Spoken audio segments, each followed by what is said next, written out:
this is an opportunity for him to explore some of the possibilities that were hinted at in the Pyongyang declaration. Put a lot more meat to the very bare bones of the Singapore communique and as well as the inter-Korean summits. We could seize the opportunity here with U.S. support for an end-of-the-war declaration to get North Korea to decommission. I don't think we should sign a peace declaration. I think instead we should work towards a peace treaty. South and North Korea began removing landmines and explosives in the demilitarized zone this week. I mean, this is a series of confidence-building measures. We have strong consultation between not only the U.S. and South Korea, but also the United Nations Command. From the Voice of America, this is Washington Talk. Hello and welcome to Washington Talk. I'm Eun-Jung Cho.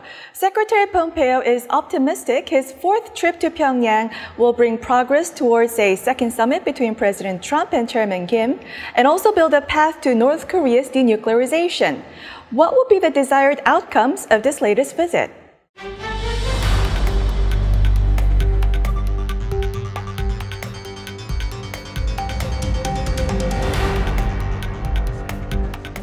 We want it fast, but we're not going to play the time game. My comment about 2021 was not mine. President Trump's comments are exactly right. This is a long-term problem.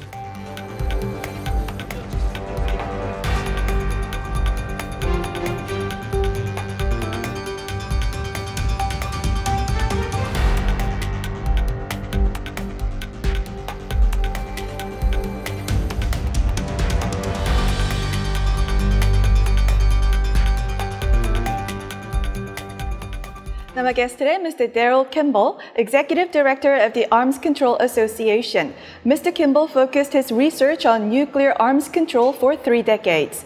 Also joining us, Mr. Bruce Klingner, Senior Fellow at the Heritage Foundation. Mr. Klingner spent 20 years in the intelligence community and was CIA's Deputy Division Chief for Korea. Welcome to the program. Thank you very much.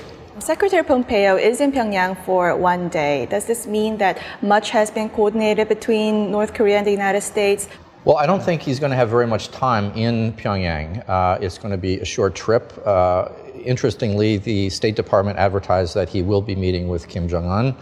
I think this is an opportunity for him to explore some of the possibilities that were hinted at in the Pyongyang declaration between North and South about decommissioning the Yongbyon nuclear complex in exchange for corresponding steps. In other words, a possible joint political declaration on the end of the war. So I'm not expecting any grand announcement, but I think this is a chance to explore some of that and also perhaps to discuss when and whether President Trump and Chairman Kim are going to meet again for another summit.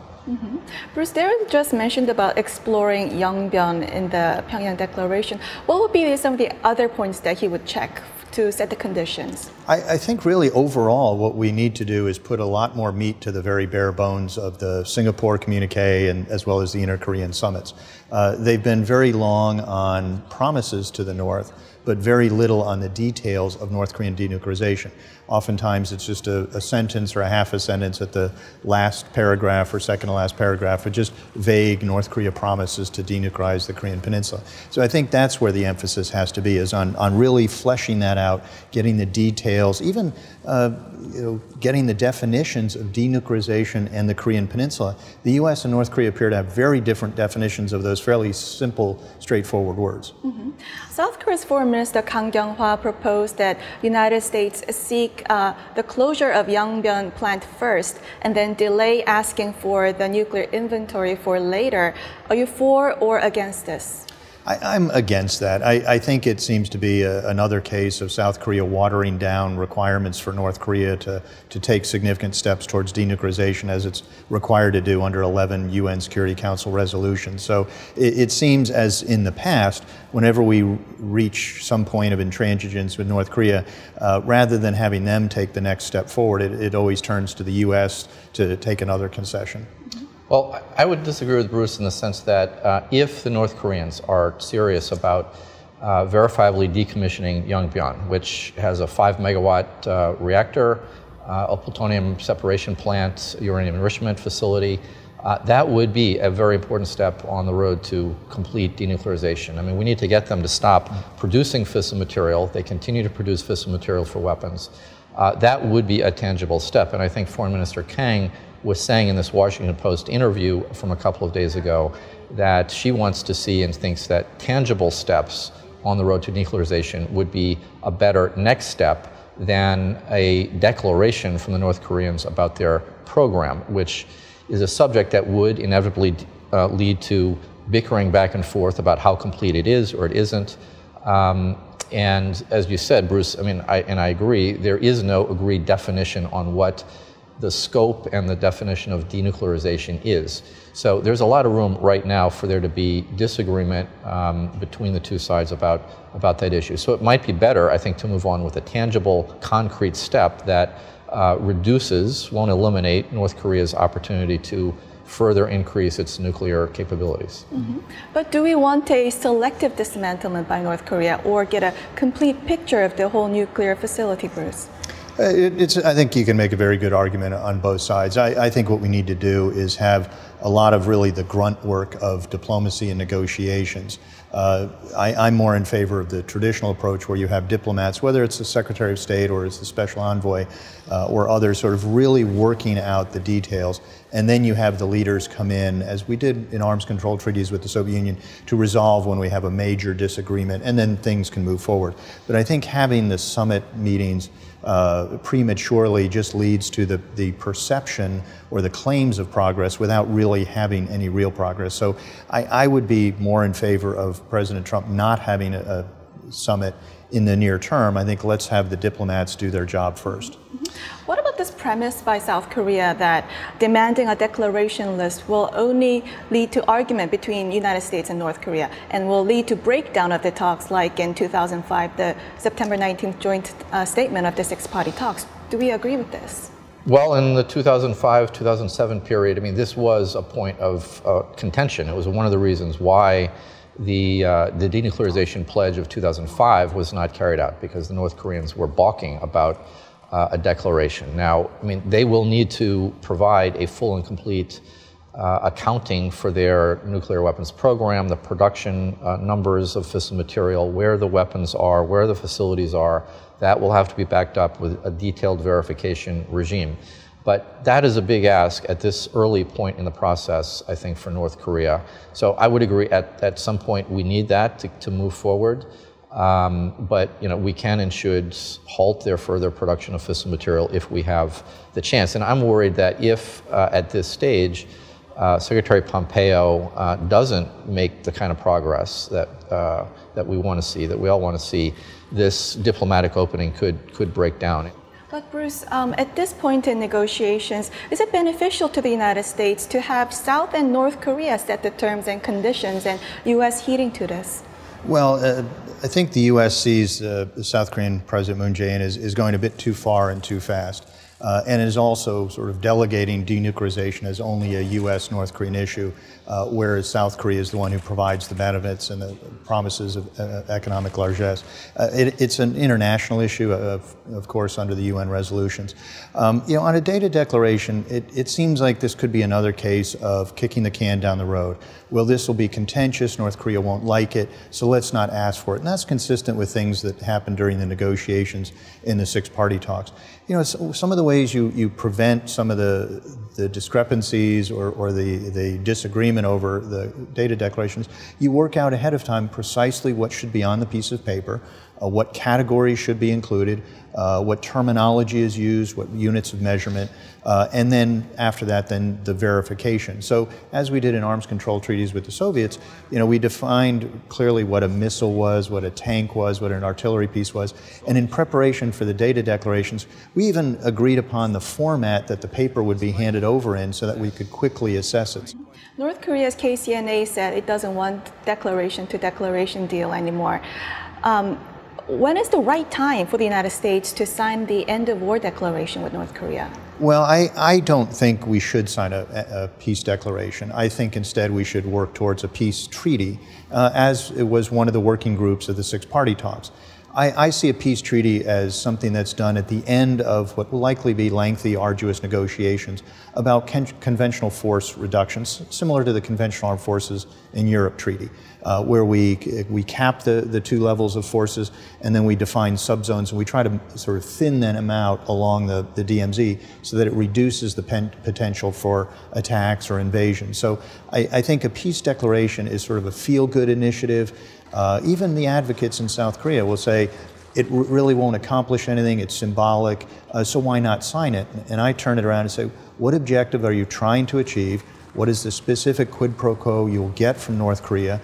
Or if North Korea just feels less threatened, although they are the ones that have repeatedly attacked us, then what is it they will do differently? And the advocates can't provide any real answers. Well, I think the real answer is that we could seize the opportunity here with a U.S. support for an end-of-the-war declaration to get North Korea to decommission or to begin to decommission Yongbyon. That would be a real tangible outcome. I think it would be a very good trade, a joint declaration on the end of the war. It's not a peace treaty, I agree, and that is the end goal that could and should come with full and complete denuclearization, but we're years away from a peace treaty or full and complete denuclearization. And I think there's a strong argument to be made that if this process is going to move forward, it needs some momentum. Nothing has happened, nothing tangible since Singapore. So this would be a concrete step, and Mike Pompeo can, on this trip, I think, explore that possibility to determine whether it's worth it and if it's a good deal. And I think it is certainly something worth exploring and pursuing. On that point, Bruce, my last question. How should the second summit between President Trump and Chairman Kim differ from the Singapore summit? Details. We really need tangible details. One of the problems I think we've had is we hear President Trump, President Moon, and Secretary Pompeo all claiming things that Kim Jong-un has agreed to. We haven't heard it from North Korea. Instead, we usually hear rejections of the U.S. proposals, and we haven't seen it in writing. So, there are a lot of promises that what North Korea is supposedly agreeing to. We need to get it in writing. We need to get it in great detail. I'm not in favor of a peace declaration, but if we go down that path, we have to specify what do we get in return. If they're going to take Yongbyon offline or deactivate it, what does that mean? How is it verified, et cetera. We'll end our conversation here and watch video for our next discussion. Okay.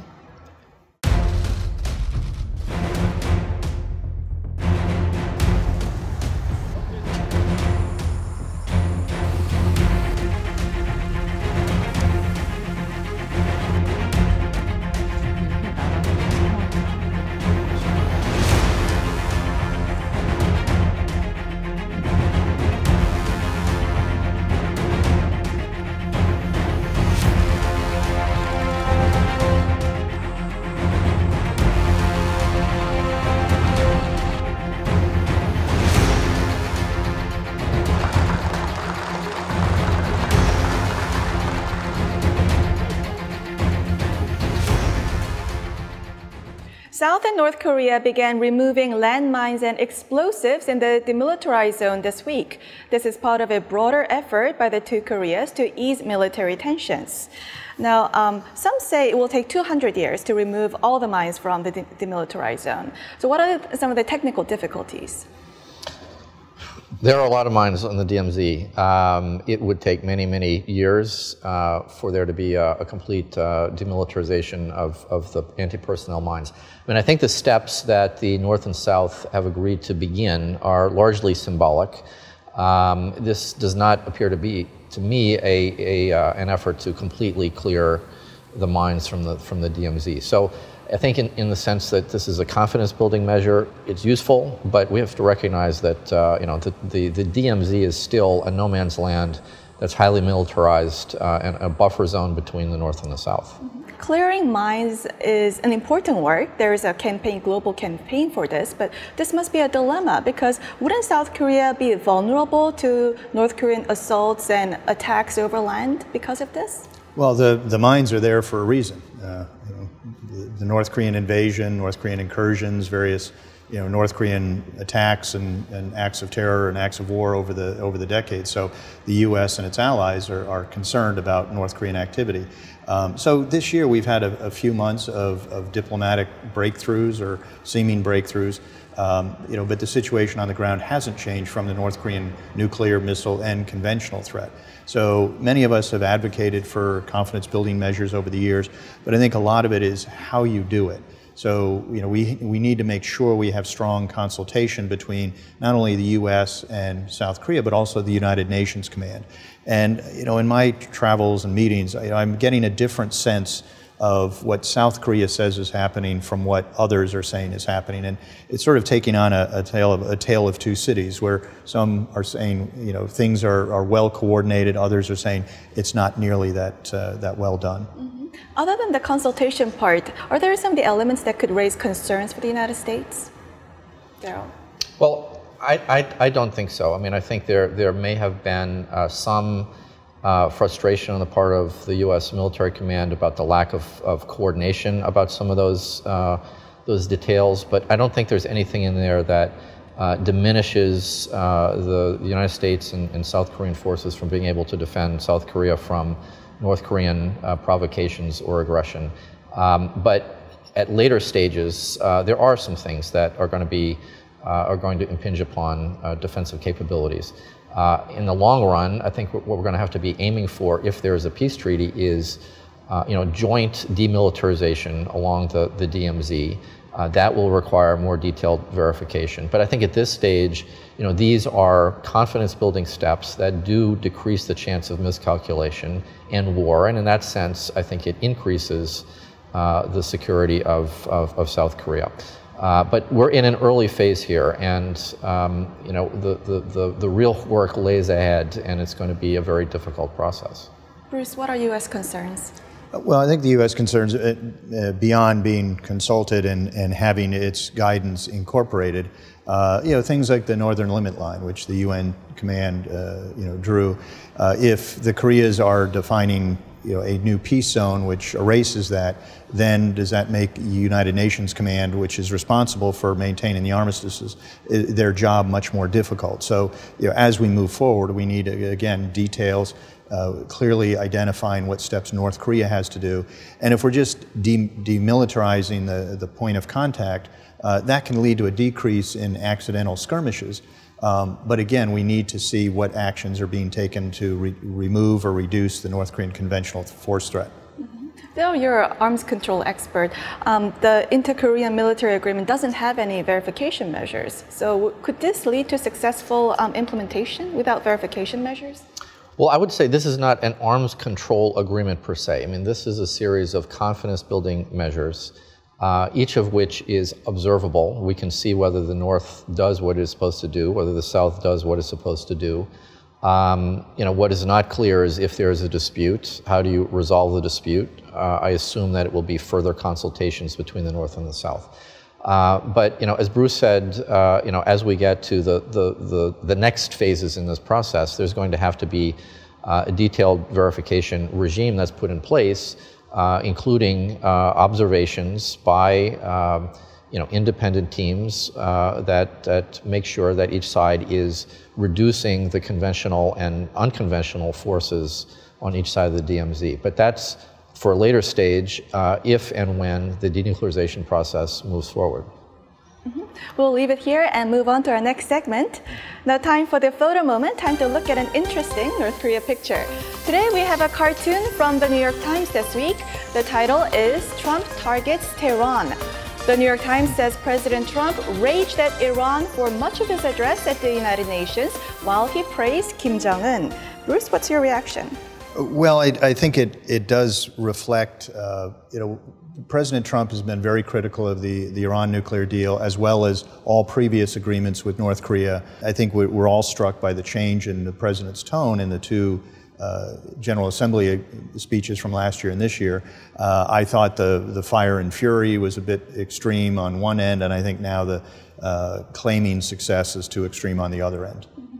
What this cartoon is pointing out is, the real threat here to international security right now is North Korea. that's where President Trump needs to focus more attention. And I agree with Bruce that, I mean, this is the time to get down to details to make sure that North Korea is actually following through on the vague commitments it made. Well, that's all the time we have for this week. Bruce and Daryl, thank you for your time and great discussion. Good. Thank you for having us. Thank you. And this was Washington Talk from the Voice of America, and I'm Eun Jung Cho. Join us next week for more analysis on North Korea.